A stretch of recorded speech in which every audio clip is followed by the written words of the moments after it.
राधे राधे सभी को। आज के ब्लॉग की शुरुआत से ब्रह्म मुहूर्त 4:30 बजे से हथेलियों के दर्शन किए, धरती माँ को प्रणाम किया और मुंह मुंह धो के फिर गर्म पानी पिए और फिर बिस्तर सेट किया क्योंकि चित्रांश भी नहीं था, आज नानी के गए हुए थे। सब कुछ मैंने अकेले ही किया। फिर मैं गई बालकनी में। बालकनी जाने के बाद मैंने योगा किया और घर की सफाई करनी शुरू कर दी। अच्छे से घर की सफाई की, झाड़ू पोछे करने के बाद फिर मैं करूंगी स्नान और फिर करूंगी पाठ पूजा। और दादी के पास भाभी जी सोए थे, वो बोले तू थकी हुई है, सारे दिन हॉस्पिटल में थी तो मैं सो जाती हूँ, तू आराम से सो जाना। फिर मैंने आरती की। आरती करने के बाद घर में धूप दान किया और धूप दान करने से पितरों को शांति मिलती है। फिर मैं जाऊंगी दादी के पास। दादी के पास जाके मैंने भगवान को आशीर्वाद के लिए बोला दादी को भी कि आप भी ले लो, क्योंकि दादी के सीने में बहुत कफ जमा हुआ फेफड़ों में, तो उनकी तबीयत थोड़ी ठीक है नहीं है। फिर मैंने नाम जाप किया, महामृत्युंजय जाप किया। उसके बाद कान्हा को भजन सुनाए। 2 दिन से आज ही अच्छे से भजन सुनाए कान्हा को। फिर मैंने दंडवत प्रणाम किया, सुख समृद्धि की अर्चना की भगवान से। और फिर मैंने दादी को सुबह वाली दवाई दी। और दादी को रात भर नींद नहीं आई थी खांसी की वजह से, तो मैं इनको फिर सुलाने लग गई। तो ये बोले मुझे तो नींद नहीं आ रही है।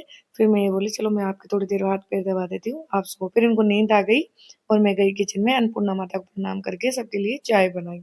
जब तक सब उठ भी गए थे, फिर मैंने नाश्ते की तैयारी की। भाभी जी ने, मैंने दोनों ने मिलके नाश्ता बनाया, जो इडली सांभर बनाई है आज नाश्ते में। और सबसे पहले लड्डू को भोग लगाया, क्योंकि हम जब भी घर में बनाते हैं जो भी, सबसे पहले लड्डू को भोग चढ़ाते हैं। फिर नाश्ता किया। नाश्ता करने के बाद मैंने लिखा राधा नाम धूप में जाके। और फिर मैंने आज कपड़े धुले, बहुत सारे हो गए थे क्योंकि हॉस्पिटल भी जाके आई थी ना, तो 2 दिन से धुले नहीं थे। फिर सारे, और देखो जींसों को धोना बहुत मुश्किल होता है, जींस होती है ना, ये बहुत भारी काम है। फिर मैं गई नीचे दादी के पास। दादी को धूप में लाके कुर्सी पे बैठाया और सारे कपड़े चेंज किए, क्योंकि कल के हॉस्पिटल के ही थे, 5 बजे छुट्टी मिली थी, मैं लेट हो गए थे रात में। तो फिर सारे कपड़े चेंज करने के बाद हॉस्पिटल वाले और इनको अच्छे वाले कपड़े पहनाए और इनको यही कपड़े से बात यानी अच्छे से पोंछे इनके उस पूरे शरीर को। और पोंछने के बाद फिर मैं जो लहसुन वाला सरसों का तेल है ना गरम करके वो लाई और उससे अच्छे से मालिश की। ये देखो हाथ पैरों की अच्छे से मालिश करूंगी, क्योंकि दादी बोल रही थी कम तेल लगा, लेकिन मैं बोली अच्छे से लगाने दो ताकि आपकी थोड़ी सी बॉडी लचीली होए। और ये जो कड़े है ना, ये देखो आप देख रहे हो ना, चांदी की कड़े। मैं बोली दादी को एक एक मेरे को और एक भाभी जी को दे दो आप, क्योंकि हम आपके इतने वो कर रहे थे। दादी बोली ले लो तुम ले लो।